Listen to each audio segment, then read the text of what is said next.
प्रस्तुत है पाठ 13 जर्मनी का आंतरिक इतिहास 1871 से 1914 का शेष भाग।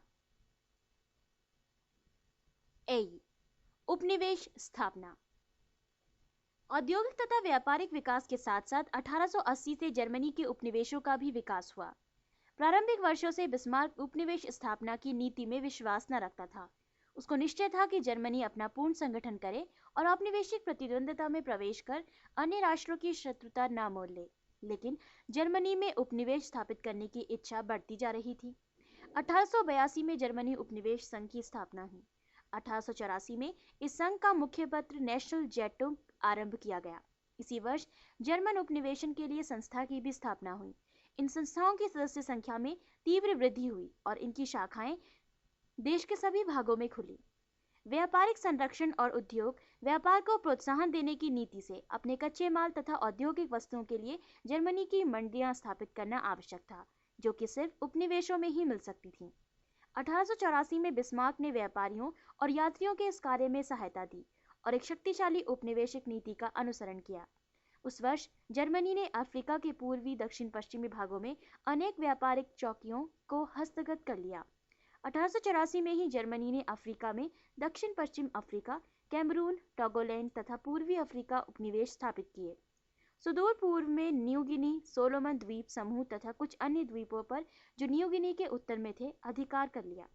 इनका नया नाम बिस्मार्क द्वीप समूह तथा मार्शल द्वीप रखा था। जर्मनी की औपनिवेशिक पृष्ठभूमि को देखते हुए प्रथम अंतर्राष्ट्रीय औपनिवेशिक सम्मेलन नवंबर 1884 में बर्लिन में हुआ। फिर भी बिस्मार्क ने अपनी औपनिवेशिक महत्वाकांक्षाओं को कभी भी विदेश नीति के मुख्य उद्देश्य से टकराने नहीं दिया और जब भी इसकी संभावना दिखाई दी उसने औपनिवेशिक महत्वाकांक्षाओं का हनन ही किया। इस तरह जब 1885 में जर्मनी की औपनिवेशिक महत्वाकांक्षाओं के फलस्वरूप फ्रांस और इंग्लैंड में मित्रता के आसार नजर आने लगे, उसने इंग्लैंड को फुसलाया, जिसके कारण आंग्ल जर्मन औपनिवेशिक समझौता हो गया जो 1889 तक चला।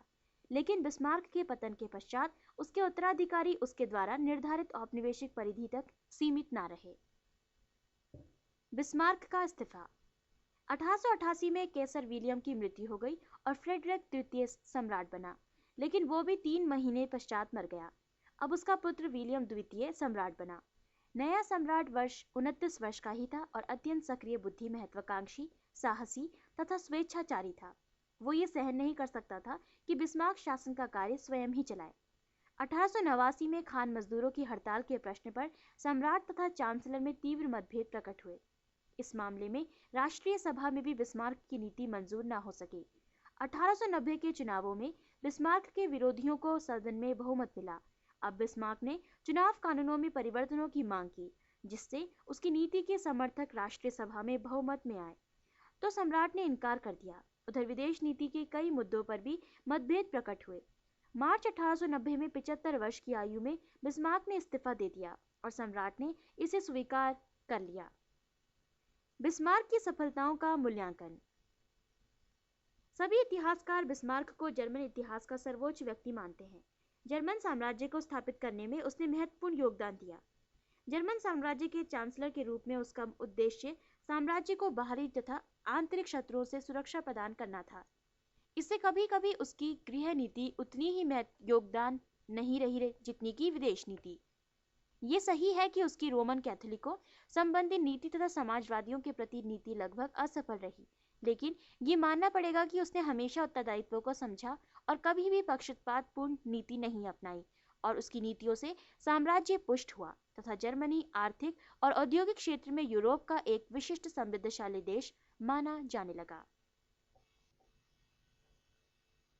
दूसरा, विलियम द्वितीय के शासन में जर्मनी। बिस्मार्क का पतन जर्मनी की गृह नीति में एक नया मोड़ था। अब वस्तुतः सम्राट विलियम ही नीति निर्धारक था और मंत्रीगण यथार्थ रूप में और सिद्धांततः उसके सेवक थे। उसने चांसलर अपनी इच्छानुसार नियुक्त किए और उसी तरह उनको निकाल भी दिया। 4 चांसलर जो 1890 से 1914 तक नियुक्त किए गए, कभी भी सत्ता को बिस्मार्क की तरह अपने हाथ में न रख पाए। सम्राट कैसर सदैव पूरी तरह से अपने चांसलरों पर छाया रहा। वो महत्वपूर्ण उपलब्धियां प्राप्त करना चाहता था और शीघ्र ही जनता में लोकप्रिय भी हो गया। उसने नीति निर्धारण करने में सतर्कता छोड़ दी। क्योंकि वो समझता था कि जर्मनी इतना शक्तिशाली था कि वो संसार के देशों से अकेला लोहा ले सकता था। जर्मन निवासियों में आत्मविश्वास तो बहुत आ गया था और एक हष्ट-पुष्ट राज्य का निर्माण बिस्मार्क के शासन में हो चुका था। अतः जर्मनी तत्कालीन परिस्थितियों में अन्य देशों द्वारा महाशक्ति समझा जाता था। यही आत्मविश्वास नए कैसर की नीतियों में झलकता है। अ संवैधानिक विकास। गृह नीति में ये आशा की जाती थी कि कैसर अधिक लोकतांत्रिक रास्ता अपनाएगा।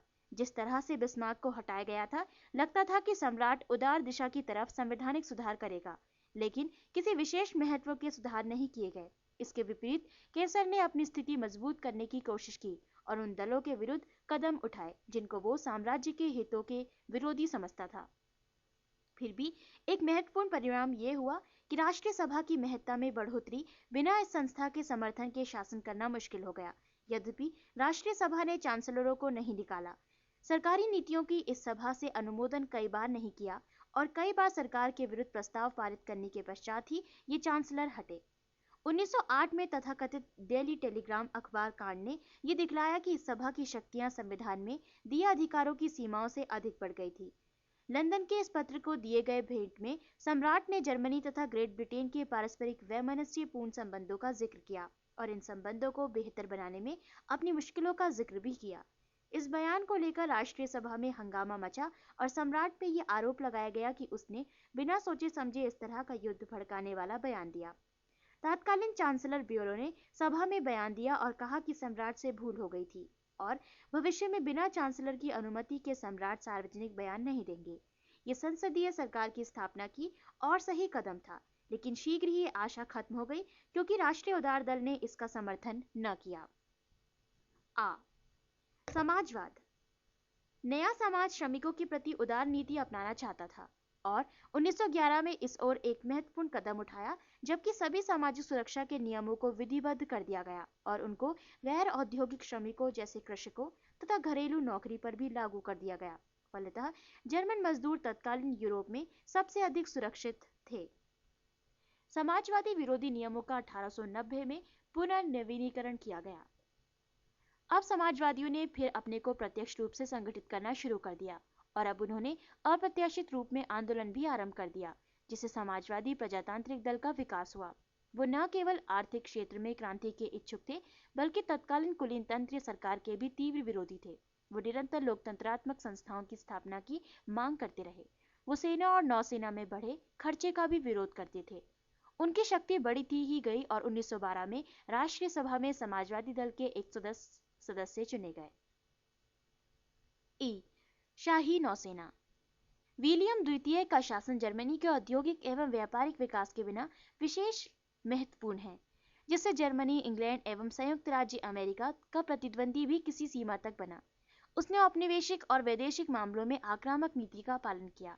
एक औपनिवेशिक साम्राज्य की इच्छा सरकारी नीति का मुख्य उद्देश्य हो गई और जनमत कैसर के पक्ष में था ही, जैसा कि औपनिवेशिक सरकार सोसाइटी, सर्वे जर्मनी लीग तथा नौसेना लीग की स्थापना से मालूम होता है। फलतः जर्मनी के व्यापार एवं औपनिवेशिक विस्तार से उत्साहित होकर उसने जर्मन नौसेना का विस्तार किया। इससे इंग्लैंड के साथ जर्मनी की प्रतिस्पर्धा बढ़ गई, क्योंकि इंग्लैंड में यह धारणा प्रबल हो गई कि जर्मनी नौसेना शांति के लिए खतरा थी। इसका एक मुख्य कारण यह था कि जर्मनी के नीति निर्माता नौसेना के उद्देश्य को निर्धारित न कर सके।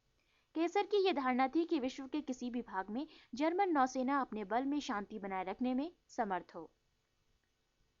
पहली पहल नौसेना के विस्तार की नीति आगे बढ़ाने में मुश्किलें आईं, क्योंकि जर्मन विदेश मंत्रालय ग्रेट ब्रिटेन को नाराज नहीं करना चाहता था तथा समाजवादी दल राष्ट्रीय सभा में सेना एवं नौसेना में खर्चे की वृद्धि का विरोध कर रहा था। 1897 में विलियम नौसेना का विस्तार करने का दृढ़ निश्चय किया और युद्ध प्रिय टिरपिस को जल सेना का प्रमुख अधिकारी बनाया और ब्यूलो को पहले विदेश मंत्री और बाद में चांसलर बना दिया। टिरपिस की नियुक्ति के बाद जब सेना का तीव्रता से विस्तार हुआ, 1898 और 1900 में 2 जल सेना संबंधी कानून बने और 1905 के बाद ग्रेट ब्रिटेन के साथ इस मामले में होड़ लग गई। नए प्रकार के जंगी जहाज बनाने के बाद तो इस होड़ ने आक्रामक रूप धारण कर लिया। तत्पश्चात ब्रिटेन की कूटनीति में जर्मन जलसेना से खतरा एक प्रमुख मुद्दा था और बहुत हद तक इससे ब्रिटेन शानदार अलगाव की नीति छोड़ने पर मजबूर हुआ। शीघ्र ही ग्रेट ब्रिटेन का जर्मनी के प्रति द्वेष बढ़ता ही गया, जबकि फ्रांस और रूस के संबंधों में सुधार होता गया।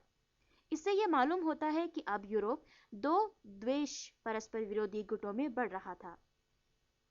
द्वैध समझौते से 1904 में ब्रिटेन तथा फ्रांस मित्र हो गए और 1907 में रूस, ब्रिटेन तथा फ्रांस में समझौता हो गया।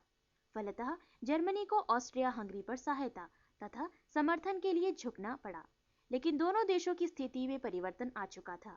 जर्मनी अब हैब्सबर्ग राजतंत्र की मित्रता का तीव्र इच्छुक था, न कि ऑस्ट्रिया जर्मनी की दोस्ती का, और ये उस नई नीति का परिणाम था जो नए सम्राट ने आरंभ की थी।